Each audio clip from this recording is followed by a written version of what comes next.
So what's up, everybody? I'm Chris 420 Blaze It, and today we have Luke. He's actually with LMC High Design, and he actually makes some like really dope documentaries. Like he's like the seed genetics, not necessarily seeds, but like just genetics, the history behind it, and like different companies and the come ups and come downs of like different people that brought different strains to the US. I don't know, like you're almost like the YouTuber, like strain hunter.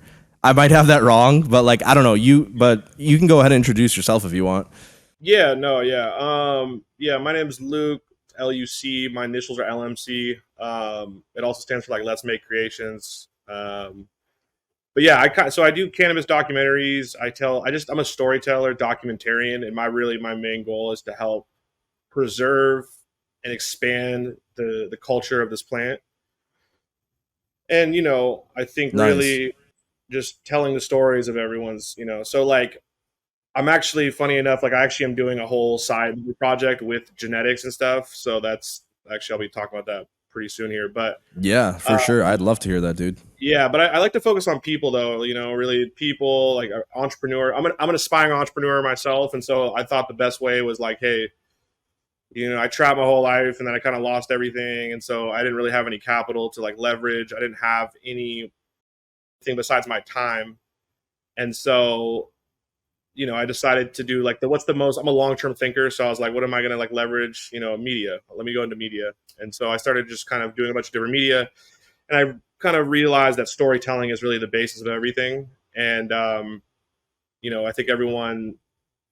I think the general public, it's important for them to know the stories so that they can understand the nuances of the whole industry.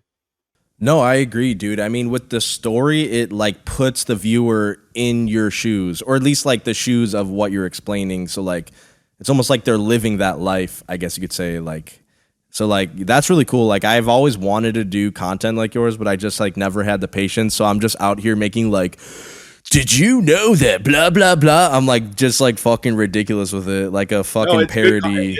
it's good content, dude. Actually, I'm gonna be honest. Like it's I like looked over. That's why I hit you up, dude. It's in you may like think that it's not. No, dude. I like your content a lot, dude. I think it's really solid. It shows with the numbers too. Um, and I think it's just everyone has their own style, and I think that everyone just fate kind of brings you into it, dude. I'm someone that was like diagnosed with ADD. I'm like really not that good at technical. Like I'm not the sharpest tool in the shed. I'm pretty good at like excelling in something once I learn, but I'm kind of a Right. slow learner. Um, and I really just out of kind of necessity almost, because dude, I kind of put in my mind where it's like this is like I have to be successful in this, and so I have to adapt Yeah. and do whatever I can possible. So, I'm not gonna lie, it's been interesting. I've seen myself. I never would have ever thought. I used to hate writing essays, doing stuff in writing like long essays in school, but Yeah, no, dude, I feel that. kind of what I do now. It's kind of funny because I've been kind of forced to. Um, so No, yeah. I can kind of relate on that part. I mean, when I was in high school, I failed or at least my senior year, I failed every class except I needed to get a D in one class to like graduate or something. So God, I just hated school.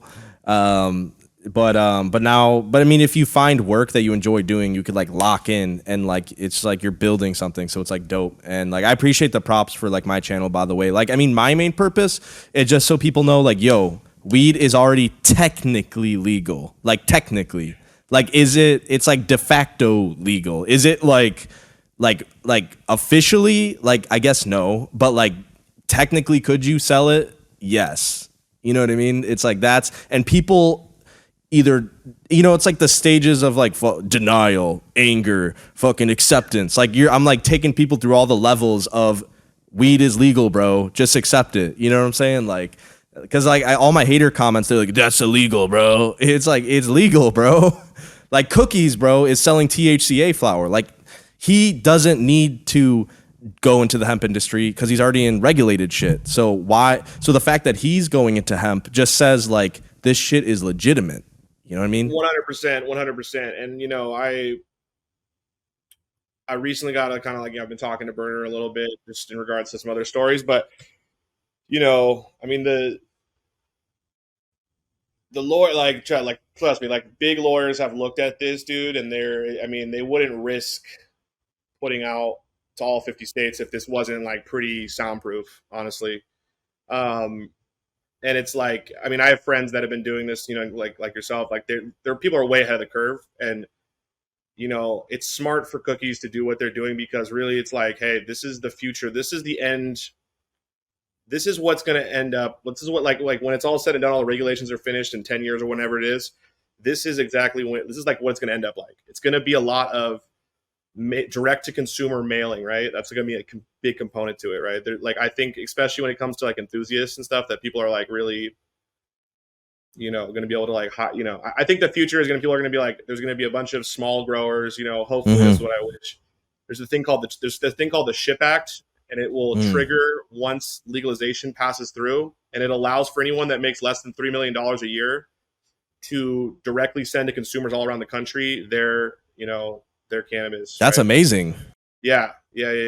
So you're probably going to see, hopefully, a very strong kind of craft industry that's, you know, the enthusiast group, the people that really care about, you know, good smoke.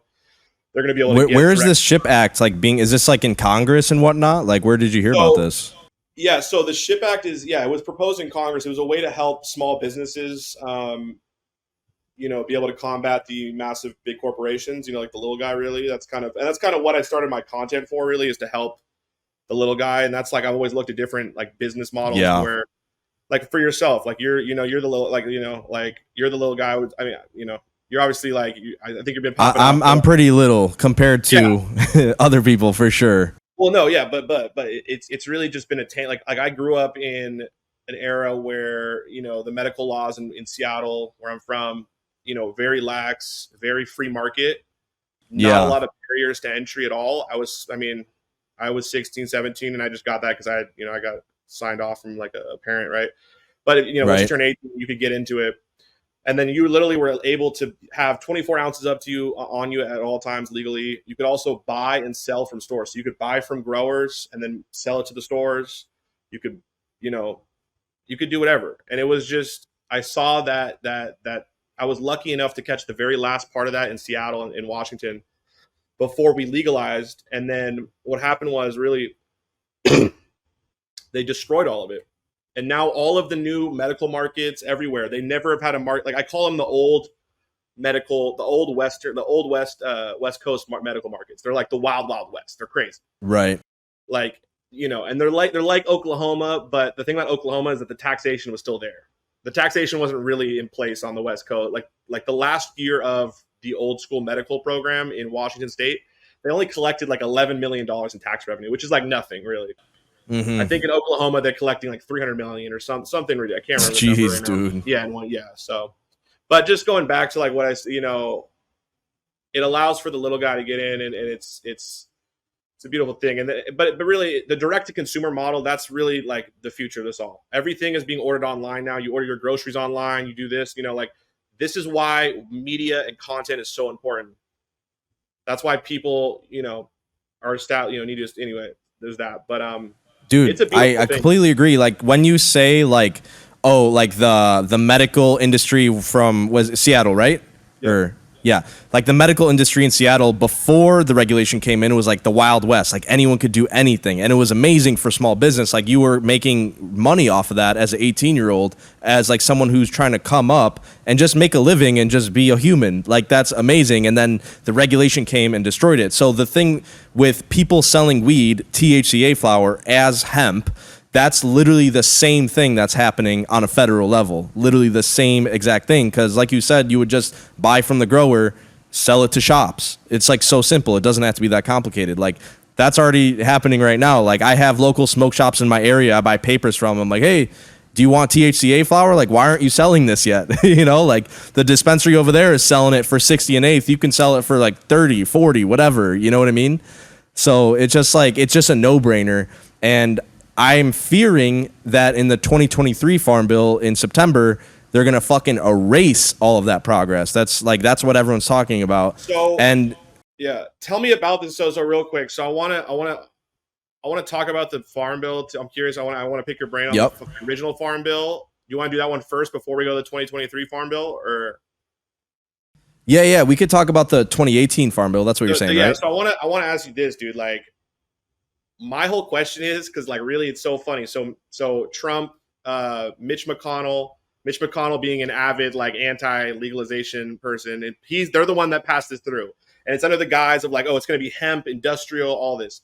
My question to you though, and this is like I think the big question, the money question really is like, was this on purpose or was this a complete accident? Dude, okay, so that's what's crazy. So it's like, did Mitch McConnell and like Trump signing the 2018 Farm Bill, did they know that they were legalizing weed? I don't know. I want to like, they're either like, it's just such a big question for me too. Like I literally want to like have Trump or someone admit it. Like someone just ask them, like, let's go. Like who's gonna go up the ladder and say, yo, bro, did you like do this? Like if so, like props.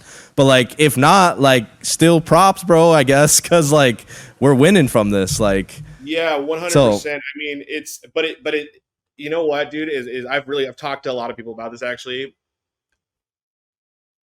I don't. There might have been some real, just bad motherfucker who like knew like some lobbyist or someone that had some sort of benefit from this that may have like somehow realized what was going to happen. I actually don't think though. I think this was a complete accident, dude. I think it honestly like. I think what it, like they intended to do this. They intended to like allow it so people can start growing hemp and like they're not going to be and tripping over that. CBD, But they yeah. just didn't realize the science behind it necessarily, what could be done. Dude, I mean, if that's the case, then leave So it the funny. way it is, you know? Yeah, and it's the most ironic thing ever, dude. In my opinion, it's just like hilarious, bro. It's like Mitch McConnell. I'm not really. I don't like the left or the right. I'm not very. I think they're both bad. But Mitch McConnell is known for being he is anti, cannabis, right? One of the most Right. anti, cannabis politicians accidentally legalizes cannabis and does it in a way where it honestly it is so it's gonna really I mean it is muddling this whole system up a lot, not in a bad way. I think it's good because it's like the great like equalizer that we didn't know that was coming, because like the little guy has been getting Yup. crushed now and everything. They've been Illinois, like all these new markets are getting completely like New York, they're all getting like they're getting controlled tightly. It's very corrupt. I study corruption, like I study it like quite a bit. And it's so funny because just when you think the system is going to be just so unbalanced and like the pendulum is like, here, something out of nowhere, like I said, the farm bill comes in and swings it back and gives the little guy an actual opportunity to make it. Dude, it's absolutely crazy. And I mean, the farm bill, like you said, like they thought, oh, we're just gonna grow some CBD or some hemp fiber or something. It's like, nope, like fucking. I mean, the Alt-Noids are controversial though, because it's like Delta 8, THCO, HHC. They're all made semi-synthetically, which like I see like why people would not like it. I think when it first came out, I sold it because it had its place. I'm like, oh, this is the first legal THC that we could sell. You know what I mean? And I didn't care that it was made like semi-synthetically, as long as it's being washed properly and you remove the solvents and whatnot. Like a lot of things are made in a lab. All of our food that has natural flavors in it at the store have like synthetic stuff in it. So it's like, to me, it's like, okay, as long as you get it from a good source, like you're fine. All caffeine and energy drinks is made by taking urea and using chemistry to convert it to caffeine. Like it's just this kind of the same thing with CBD, converting it to Delta 8. But now that there's just Delta 9 and THCA being sold as hemp, we could just do that now. It's just even more natural and even more better. It's literally just the real thing. So, yeah, the farm bill, it's because, dude, in Illinois, it's just so bad, like you said. Like the small guy always loses, and it's funny when I tell people that, like on my channel, they just like don't believe it. They're like, "Oh, bro, a license is only 50,000." I'm like, dude, a license is not only 50,000, because you're not thinking about, in Illinois, you need to have like a lease already ready to go. You need to have a property leased before you can even qualify. It's like, why the hell would I get a lease for a property that I don't even know I'm going to be running a business in because I didn't get a license yet? 100%. And I actually have, like I said, I've studied a lot of the regulatory markets, and like Illinois is one. Like I've looked into it quite extensively. I mean, it's been corrupt from the very. So, like for example, if you were to grab that property and all that, and then let's say you were part of the social equity grouping, let's say, Right. dude, there's people that still to this day have not been able to open up that have been awarded a license, right? And there's been these big corporate medical shops that have opened up, or these regular shops that have opened, like these opened up, and they have like 2-3 years ahead of everyone, so they get the best real estate. They get to actually like have like a lot of runway to like just make mistakes and, you know, not have to really compete. And I mean, it gets really corrupt. I mean, if you really look into it, dude, there's a firm called JPMG. They're from Canada. Okay. Mm-hmm. Big. They're like the McKinsey of Canada, right? McKinsey's a big like consulting firm. They work with like all different governments. They do a bunch of stuff. Right. So they hire. So the state hired JPMG to come, or yeah, it's called JMPG, I think it's called. Yeah, whatever they're called. And they came in. They were hired to be the ones that scored the applications, right? Right. Well, they actually got caught. One of the main people that were involved with JPMG, they got caught taking consulting money from big companies. The ones that were scoring, the ones that were going to score. So if you got the highest, if you got the highest score possible, you know, you would be in line, right? You know, first in line, right? To get a weed license, right? The scoring of the thing. They literally, dude. So they got caught for that. I mean, that was like, and like, you know, no one really talks about that because there's not enough people that care about this, dude. And it's like, it's just kind of, it's getting bad, bro. Like in New York, they're kind of doing it out in the open now. It's wild. But Chicago, like, I mean, Illinois is really bad because they've created a system that like a small group of companies get to go ahead of everyone and everyone else is held back because either one, they don't have the money to open up a shop or don't have the land or they don't have this or that, or two, you know, they don't meet, you know, certain requirements. It's pretty crazy, bro. And it's also like, you know, if you look into JB Pritzker and his family, like, I don't want to get too. I love down. that you know who he is and you've looked into this extensively. Like I'm on the same page right now. Deeply, bro. JP Pritzker and his family, they all have connections to certain interests within this market. So it's very corrupt, bro. I mean, it's very corrupt. So Illinois was always corrupt, even back with Al Capone. Exactly. Like he paid every lawyer, government, whatever to sell alcohol. Now it's just with weed now, you know? 100%. And the Wrigley family is heavily involved there with, you know, that. Which is, wait. So the people that own the Wrigley Field, the baseball, they're invested in weed in Illinois? Really? That's crazy. Yeah.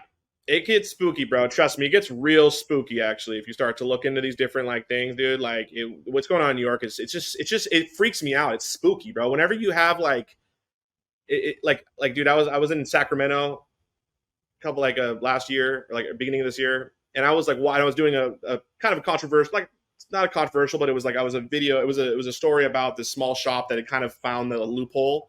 They got like one of these kind of similar things to like. Not the same loophole, but like a loophole, like, you know, a kind of where they can still operate and do business without all the fees and whatnot. They had a delivery business, but they operated a retail store because all they did is they have the person come outside and get the product, and that's a delivery. Right. And it was right outside of the Sacramento Kings stadium, and like, but you look across across the street from this shop, and like you start like you really look into like who owns what, like. What's the Speaker of the House right now for the Republic? McCarthy, what's his name? I couldn't tell you. I don't look into politics too much, other than like the main people.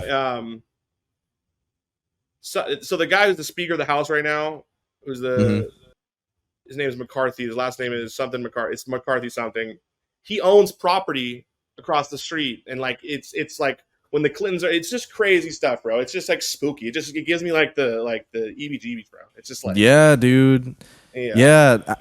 I mean, really, the hemp thing. I mean, I'll take it back to the basics. Is like, the hemp law to sell THCa flower online is literally the perfect regulation. It's done. All you need to add on top of that is make it 21 plus age verification to sell to people. Because like right now. You know, there's vendors that technically don't need to age verify. Some states have age requirements, but technically on a federal level in the 2018 Farm Bill, there's no age requirement to buy hemp. But it's just like, just literally make hemp equal to all parts of the cannabis plant, growing or not, period, and then add an age requirement, and then done. Okay, If you want to go, devil's advocate. Can I play devil's advocate though? Because I'm in agreement with you honestly. Because you know, I think yeah. right? But what about all the states though that have their own systems that now have their own control? It's the most beautiful thing ever, bro. Because all of their little like schemes they tried to make, it just got flattened by this thing, dude. But let me play the devil's advocate though. Like what are you going to say to someone that paid for a license in California and is like, because there's a lot of people on the, you know, the legalized markets that hate people like you and other people that are my friends, right? And I get it. I mean, it's like, I mean, I get why they're hating, but it's also like, you're stupid. You should have embraced this yourself. Like, just like Burner is now embracing it and Cookies. Right. I mean, what do I say to them? If I were to have a real face-to-face conversation with them, I mean, it would be tough to, you know, like be like, oh, damn, you did pay this much. You know what I mean? But I guess it's like kind of fucked up because like right now I'm viewing it as a me versus you. Like if you were like bought a license for like $500K or some shit, it'd be like me versus you because like you're operating in an exclusive market. You know what I mean? And I'm just like the little guy trying to make it that can't get $500K. So it's just like, but at the same time, like I would say to them like, hey bro, well, let's sell this hemp through this system now. And we can compete as businesses. Like, let's see who can provide more value to the market and like screw this 500K stuff. Let's just do open market, you know, not closed market. I mean, it sucks. You invested a lot, but like you can only go up from here. I mean, the market's completely national now. Like, why not just go up? You know? I mean, it's that's the thing though, dude. Is like, you know, there's a lot of people that love to talk about, you know, they're anti-socialism, but then like they're anti-fascism, right? And then the moment that, you know, they have to compete in the market, they run to their politician friends, and then it becomes, okay, let's just actually use the government to take out our competition, which is fascism. Literally, right? That's literally what fascism is. I mean, that's literally what that means to a certain degree. It's And they're literally just bad at marketing. Like they can't deal with the fact that the product can become commoditized, and then they just, like you said, cut out the competition through the government. Exactly, but like exactly, and it's like, but folks like don't realize is, where do you think this is all heading? It's all heading this way, no matter what. It's just how quickly does it get there? It's almost there. Like it's getting close now. It's getting closer and closer. You know, with this and you know, the cat's out the bag, dude. Because I talked to all the big dogs in the industry, bro, and everyone is on the tee. Everyone, all of the big companies. I mean, really, there's people that have been doing like they're gonna start to kind of come into like, if you don't follow what Cookies is doing, I honestly think you're stupid. So damn. So literally, all the big people in the regulated industry, from what you're saying, through your kind of, not all the big ones, but the ones that are smart, the ones that I know, like I. You know, I had people telling me this, you know, THCa Delta 9, like, you know, I don't want to say loophole, but you know, the plausible legality of it. Right. I started hearing about this like 2 months ago, like just, you know, from people over in Florida, people in Cali. I mean, dude, everyone in the regulated markets, all of the people that bought, like, you know, they're all holding on for dear life. And so most of them are either just putting a lot of their stuff out the back door because they're getting choked out by, you know, by regulation, by taxes, by just bad, you know, just because that's the system is designed that way. One, because politicians are greedy, but two, because they want to stomp out competition in general. They want to see consolidation. The big powers that be, like the real money players that are going to come in, they're waiting for consolidation. They don't want to come in with this much of a fractured market. Yeah. So, I mean, dude, we're not even to the crazy part where like real money comes in. There's a lot of money here. Let's be real. But like, I'm talking like they're waiting, bro. They're waiting for big consolidation and lots of control. But the problem with that is that this is a fucking plant that you can grow in your backyard. Literally. That's why Homegrow is so important too. It's so dude, important. in Illinois, you can only grow 5 plants if you have a medical card. Like, what if I'm not sick and I don't need a medical card? What if I'm healthy and I want to grow plants? Like, you fucking can't. No, What Chris, is that? you can't grow a plant in your backyard, dude. Absolutely not, bro. That's against the law, dude. You can't grow a weed in the backyard, dude. It's how ridiculous it sounds, dude. It's like you're gonna stop really people trying to grow a naturally occurring, like, bro. It's crazy, bro. It's crazy. Dude, and like, no, it's still to this day, no one has died from weed. Nobody. But what about alcohol? You know how many fucking bars are in every city? Literally, dude. It just blows my mind. Like, this is such a simple talking point that me and you have had in our minds for like fucking years. And like, just, it's like, it's all gonna come to a certain point. I'm hoping that we can all just do what we need to do freely and run business. Because I don't think the masses are going to allow these big corporations to step in. People are kind of noticing. They're like picking up on it. So like, and that's kind of what I'm trying to do on my channel, and you already do as well. So yeah. So all we can do is just keep pushing. You know what I mean? Keep the fight going. Yeah, absolutely. I mean, it's, there's another element that comes into play here too. Is big pharma. Yeah, that's crazy. Well, that's what it gets spooky there because, I was, for example, I was at a bar maybe like 3 weeks ago visiting like I was saying what's up to a homie of mine. Yeah. I was talking to, and I ended up talking to some, meeting some people, and one of them was a nurse, right? And they were asking me like what I was, what I do, and I go, oh, I make cannabis documentaries, and they're like, oh, that's dope. Like we actually like, and he was a nurse, right? And my girlfriend's a nurse as well, right?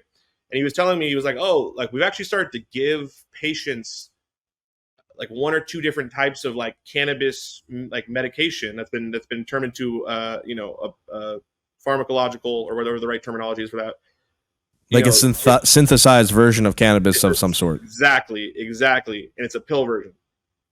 And that's interesting. The thing. They want so there's a lot of different like power groups that are trying to get their little piece of the pie. And big pharma's got a lot of influence over the federal government, right? So, when you hear like people talk about, oh, they're going to reschedule it, not deschedule it. They're going to make it down to like a schedule 2 or 3 or 4. Like that's a worst case scenario, because if they do that, that means that big pharma is in control and they're in charge of the show. They're the ones that are driving the main federal legislation. Yeah, now, you'll literally need to go to a consultant or a doctor to get your weed. Exactly. And then they have control of it, and then they re-legalize it, and then they make it a farm. They make it so you have to exactly. So and it gets spooky. Now, if they reschedule it, if they deschedule it, I mean, like alcohol and tobacco they put it in the same group as alcohol and tobacco. That's what they should do. I mean, they're literally. I mean, it's definitely, like, I would say for the most part, 100% way more healthier than alcohol or tobacco. 100%, dude. I am like agree with you 100% on that. Yeah. Like it just, let's put it into perspective. An alcohol license costs $750, at least where I live. So so you just compare that to cannabis license costs. It's just like, what are we doing here? Literally, what are we doing with these $1 million license costs? It is ridiculous. It is to a certain degree, unless you got a really big head start and you grew a big company like a Cookies or some other ones. Really, dude, I'm not gonna lie, it's actually really not smart, in my opinion, to go and buy one of these licenses. To really you're way more likely gonna fail than you're gonna succeed because of how much is stacked up against you. Taxes, regulation, lack of smaller market because you can't go beyond the border. I mean the state lines, right? Right. It's really not smart. I mean, if you were like, if you had it, like, let's say I had $1 million and I could spend it anywhere, I would definitely 100% do e-commerce, like what you're doing with that. I would set up some CBD stores around, strategically around different places in the United States, and I would prep it to get ready for that. That's what I would do. I would not go buy one of these $1 million licenses that are going to be worthless in 10 years. They're going to be. They are, dude. It's just like it's kind of all a con, dude. That's the thing about this, bro. It's all kind of like politicians. Like it's like, yeah, it's all like, oh, you want me to make weed legal? then pay me a lot of money. It's like, okay, well, if I'm going to pay you a lot of money, then you better cut out my competition so I can make good profit. It's like, okay, well, if you're going to make good profit, I got to get some taxes out of it. So it's just like boom, boom, boom. Like everyone's trying to get like stick their hands in the cookie jar. You know what I'm saying? 100%, dude. And we're literally, I think, you know, I dropped out of college. I recently just graduated from college, but I went back and finally finished it up. But I originally was a history major, and then I realized I was like, what the hell am I going to do with a history degree?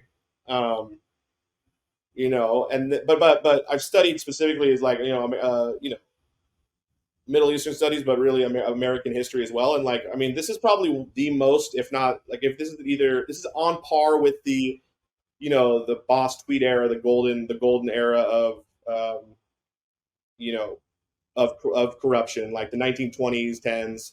We're probably, I think, even a step above at this point. It's because it's all been legalized now. It's all like legalized bribery. It's all allowed now. So we're in the most corrupt era of American history and all time. And this industry, this market, this industry, this culture that's been around for thousands of years, hundreds, you know, many years, right? Right. Now coming to the light, and it's coming to the surface now, and it's, you know, it's busting through, you know, let's say it's coming through the, you know, the dirt, it's buzzing, and it starts to look around in the world, and it's just the most corrupt world ever. And so what's going to happen? These vultures are going to come everywhere, and they're going to try to corrupt it. And so it's really like, that's why it's important for, you know, the individual people like yourself, you know, all of us to really figure out you can't beat them with money. You got to outsmart them. You got to find your, you know, your way in, your little, you know, there's cracks in the system, right? You know, people that got in earlier, you know, to THCA and to hemp and all, you know, all that stuff, right? They found the crack when it was just barely open. Now it's getting bigger and bigger and bigger, but you know, that's how you got to succeed with them. And it's also our way to kind of fight back. It's a way to check the corruption that's being, you know, had. Like, that's the beauty about California, dude, is that to this day, because they were corrupt about it and they didn't want to give everyone licenses and all this, the illicit market there is still 3 times bigger. Yeah, of course. I've heard, I mean, why do people say all the time in Illinois, oh, I got my stuff from Cali, bro? Well, I mean, there's a reason why. It's because they have, you know, they're moving it all through the illicit market, like you said. Yeah, and there's a lot of there's the factors of like the growing infrastructure. There's a lot of production infrastructure over in Cali. There's not a lot in New York, or like there's some in Michigan, right? But like that's a key component. Like if there's certain areas where there was a strong illicit market for many years that had like a lot of growers there, are typically a good foundation for telling how well the quality and the flower is going to be initially in the legal market. Like that's why Michigan has some pretty goddamn good, you know. Oh, dude, Michigan is like the lowest prices in the world, dude. The prices there blew my mind. I got flown out there. I was doing a story out there, and we went to a store, dude. I was shocked about the pricing. The pricing was, I'm trying to remember what it was, like $50 for an ounce of some like fire smalls. Crazy, bro. No, all the people that comment on my YouTube videos, like, and I'm like, oh, eighths cost $60 at the dispensary, and they're like, no, it doesn't. I pay like $1 eighth in Michigan. And I'm like, well, you're from Michigan. Yeah. I mean, I'm exaggerating, but you get my point. No, but that's what it is. That's 100% what it is, bro. It's kind of crazy, dude. It's like, sorry, my bad. I just gotta turn this. No, you're good. I'm just sweating like a. But yeah, no, I mean, and then the Oklahoma people are the same way. Like, oh, I can get a pound for $200. It's like, all right, well, let's go. Well, not in my state. So, but the thing is, they're trying, like you said, they're trying to make it Schedule 2. So these high prices literally could become a federal problem, not just a state problem. You know what I mean? Yeah, it's going to get complicated, bro. It's going to be interesting with that. I mean, you know, it's just going to be It's just going to be fascinating to see, dude. It's. You know, but like, for example, though, like, let's talk about econ. Like, dude, this is why I think, I mean, we're the era of social media, YouTube, right? Online content creators and you know, sponsorships and converting, you know, new customers onto, you know, via content. Right. It has to be able to have a digital platform that can be sent anywhere in the country. Yep. And the reason why, and so it's been such a big problem for content creators like myself, you know, like, you know, or other people up until recently, because of the THCA, because of these companies that have a lot of, they've gained, they've made a lot of money, and they're trying to now bring on new customers. And, you know, it's allowed for, you know, content creators to actually get good sponsorships, right? That actually work though too, that actually convert into customers. Yeah, it's not just some random dispensary in California that's like, hey, you know, Mr. THC, can you like sponsor us? It's not going to convert into customers, you know? But if, you know, fucking Bay Smokes goes to Mr. THC and says, yo, should I give you 1 gram or double it? And then it's like that shit goes hella viral. And then, you know, Bay Smokes gets all this like traffic and stuff. You know, I know the owner of Bay Smokes. That's why I'm like shouting him out. And I've talked to Mr. THC. I've talked to him DMs actually. Yeah, that's dope. Yeah. Yeah. Well, that's so it's just every other industry though, bro. That's every single other industry. And we're just waiting for cannabis to be like that. I mean, yeah, literally. The e-com is like insane, bro. Like here's the way I got into selling weed online or hemp weed is, well, I first saw all these like little teenagers selling Chinese knickknacks, like drop shipping from Alibaba. Yeah. And I'm like, wait a second, like you have this new psychoactive hemp product. I could like at least do is 50% as good as them, like selling this actual good product, not some cheap shit from China. You know what I mean? So I like kind of took inspiration from those teenager drop shipper like viral videos. They I made 6 million in a year like selling this phone charger, and I'm like, what the fuck? You know, it's like if I can make like 10% of that, like I'd be good. You know what I mean? And I like weed. Like I grew up smoking it, so it's just like I understand the product. You know what I mean? So, yeah. What are the big things you think for the future? So can we talk? So I got like 15 more minutes, by the way, and I would like. Yeah, no, go for it. I would love to, like, by the way, do this again here soon. But so can we go over the 2023 Farm Bill? I've never heard it. I haven't heard anything about that. So supposedly for the 2023 Farm Bill, they're going to erase your ability to have Delta 8, THCA, any form of THC, or even psychoactive compounds above 0.3% of any kind of those compounds, right?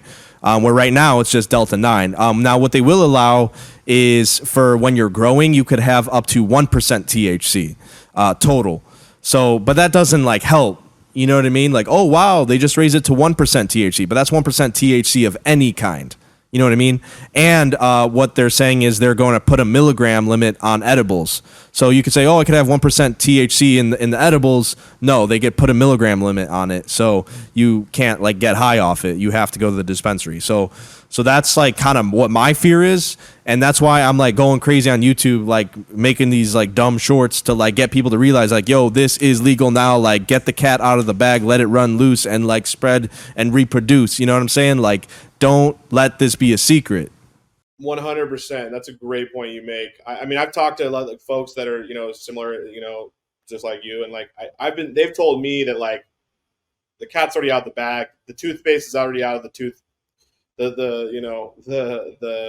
funnel or whatever the right terminology. Yeah. Like, you said that there's no way like they can do whatever they want, but this is not going to enforce that. Do you think that's true or not? Did you hear us out?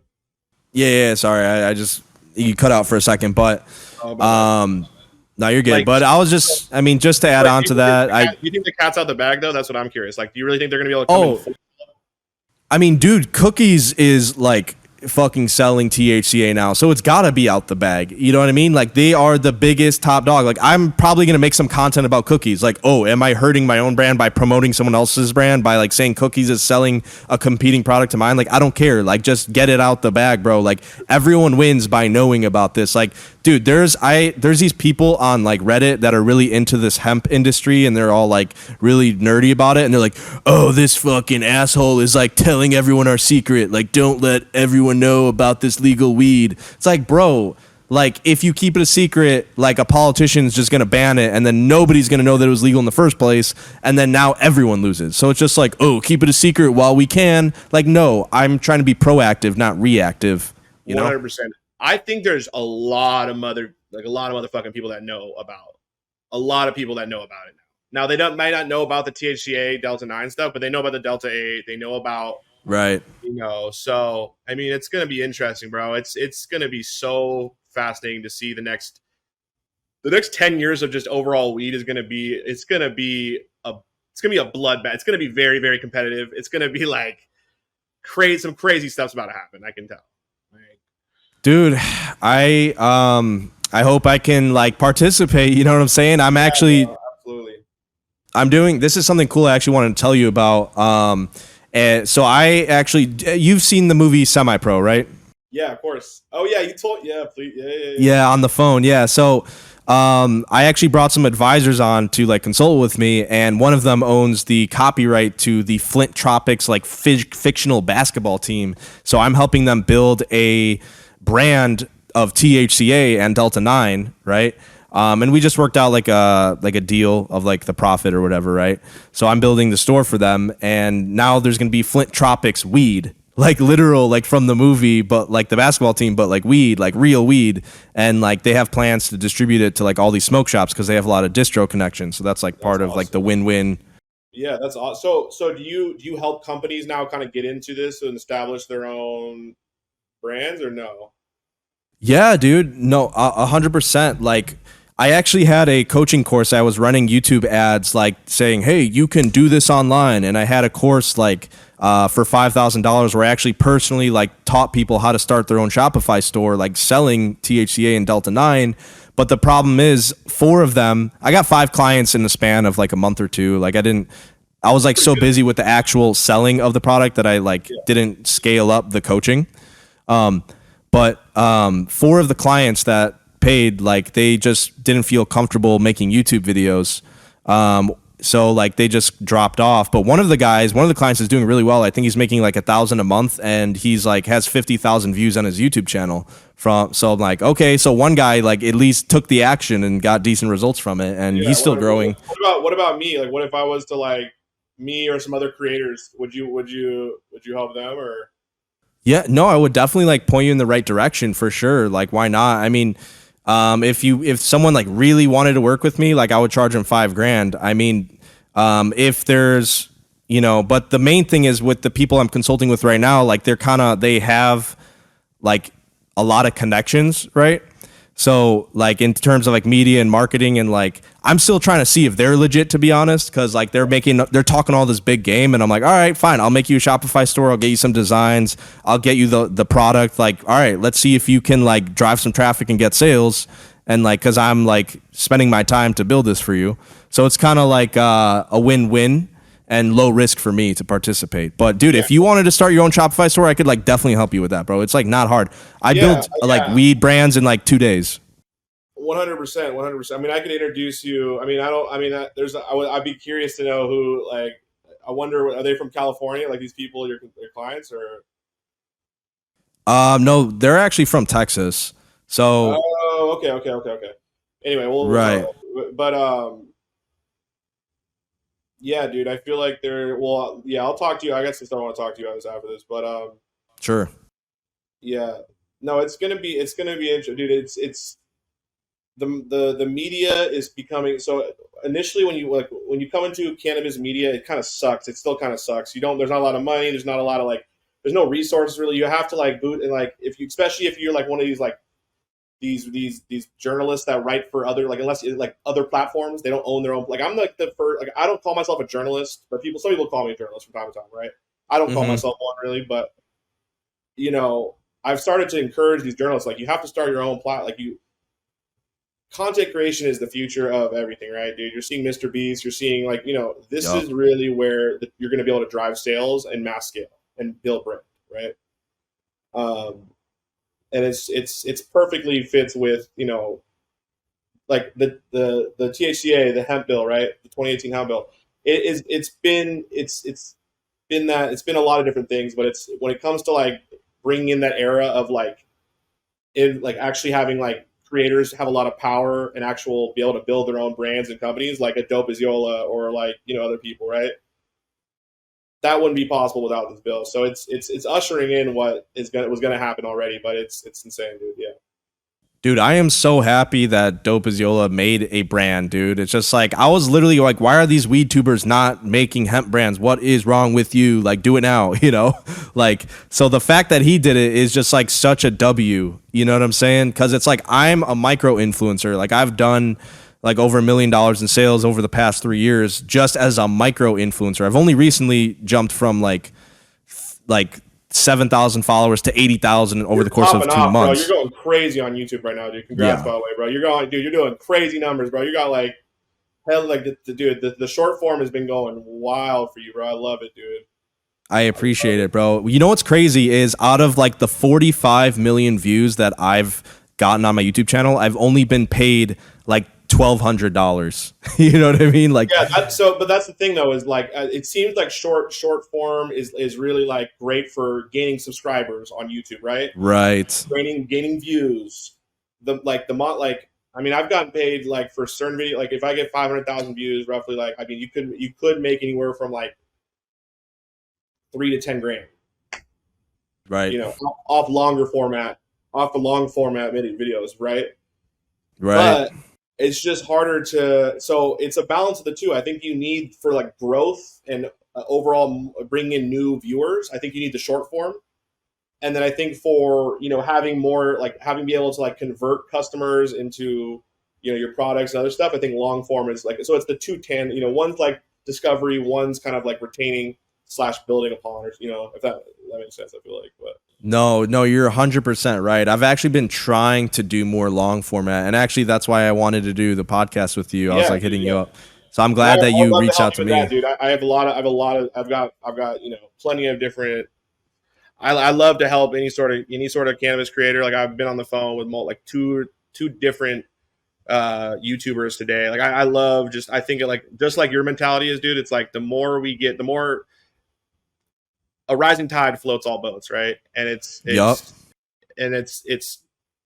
like I don't look at you as like competition. I look at it as like you're now another building piece to this overall niche that we're trying to build. Right. Dude, I completely agree with you. Like you understand it's all just it's all just a win-win. Like if Dope As Yola is selling like hella products, that doesn't hurt me. It just means more people know that you can buy this stuff online and then I get more sales. It doesn't matter. And it grows everything. It grows like that's kind of going, just to digress a little bit back, is like that's why I realized, like, it's an interesting time. We have the ability because this industry has now it's been born. The legal industry's been born in the digital era. There's never been a commodity like this that's been born into the digital era like this, that's been around forever. Think about that. So we have I study hip hop. I study all these different niches that have really had, robust, digital infrastructure, and also story infrastructure, if that makes sense, like context infrastructure. Mm-hmm. Like for example, you hear Snoop Dogg on, a short, like a YouTube short, and he's talking about, there's that one famous one where he talks about like Nas and how Tupac was like, Tupac was getting in Nas's face, and like Nas Nas was like, oh, it's okay, brother, all this stuff, and like Tupac thought he punked him, but like Snoop Dogg said no, like there's killers behind Nas, like he let us go, right? Like that's a famous story, right? Like for any of my hip hop heads, they know that. The thing about it is you wouldn't understand that story if you didn't know who Nas was, if you didn't know who Tupac was, if you didn't know who you didn't know who Snoop Dogg was. So you need to have the stories behind these people, these companies. You need the context, right? And so that's why I've always wanted. That's why I started out. Like if you look at all my initial videos, like it's like Burner and the Cookies Cannabis Empire, Ivan and the Jungle Boys. Like we need to understand who are the people behind these brands, right? Because it's going to help for context. So when we get into more nuanced types of media, where like we're now commenting on like multiple layers of understanding, that the general public has a decently good understanding where they can follow with us. Yeah, no, for sure. You know what? That's I think that's the thing that I'm missing from my long form is the storytelling, because it's all about storytelling, bro. I'll help you out with it, bro. I trust me. I will help you out with I'll help you a lot. Like, trust me. But at the end of the day, bro, it's all about storytelling. I realized that I used to do a lot of news content I just did it in more of an analytical way, where it's like you need to have the story and then bring a little analysis so like people can like maybe learn from it, right? But storytelling is everything. It's all about storytelling. That's what's the key. It's when in doubt, storytelling, like literally all content, you know? Okay. So, Yeah, for sure. Damn, yeah. dude. Well, all right. Well, this has been a good talk, man. I Yeah, mean, bro. like we can definitely do it again, you know, when you're free, and like maybe we can give the next one a little theme or something. Yeah. Or you know, if I'm ever, you know, I'm trying to build my channel, so like if I like go to crazy heights and I can find a connect, like we could do a three-way podcast with some other YouTuber, have a little threesome. 100%. Yeah. You know what I'm saying? 100%. Yeah, I love it, bro. I'm so excited. Yeah, I'm very hyped that we did this, bro. It's I think the start of a dope relationship, and I think you have a very similar mindset to me, which I appreciate a lot because you know what this is. You know exactly you know what this is going to take. It's a group effort. We gotta, you know, we're all gonna eat, you know. So, hell yeah, bro. Well, here, bro. Let me I got another meeting coming up here, dude.